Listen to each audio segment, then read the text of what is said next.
আচ্ছা, এবারে আমরা আসবো হচ্ছে আইবিএস এর প্রবলেম। আইবিএস অ্যানাদার একটা ক্রিটিক্যাল প্রবলেম। আজকে এই যে প্রবলেমস আছে, এইখান থেকে কী হয় যে ধীরে ধীরে করে মানুষ ঘরবন্দি হয়ে যায়। কারণ দিনে 5 বার 6 বার 8 বার কতবার বাথরুম যেতে হবে জানা নেই, খেলাম বাথরুমের প্রেশার পেয়ে গেল। তো এটা হচ্ছে আইবিএসের প্রবলেম। আজকে রঙ্গোলি আয়ুর্বেদিকে এরকম পেশেন্ট প্রচুর এসছে যারা বহু বছর ধরে কষ্ট পাচ্ছিল, ধীরে ধীরে করে ওয়েট কমে গেছে। 60 কিলো 62 কিলো ওজন ছিল, আজকে 30 কিলো 32 কিলো ওজন হয়ে গেছে। হেমোগ্লোবিন ছিল 12-13, সেখানে আজকে হেমোগ্লোবিন হয়ে গেছে 8।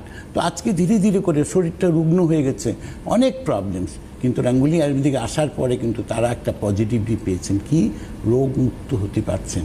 তারা কনফিডেন্স পেয়েছেন বাইরে বেরোবার, যে স্যার এখন বাইরে বেরোতে পারছি। তো এই যে আপনাদের কনফিডেন্স, এটা আপনাদের কনফিডেন্স, সেই কনফিডেন্সটা তৈরি হয়েছে রঙ্গোলি আয়ুর্বেদিকে আসার পর। আর অপারেশন কোনো কিছুর সলিউশন নয়, মানে এমনি আইবিএস এর কোনো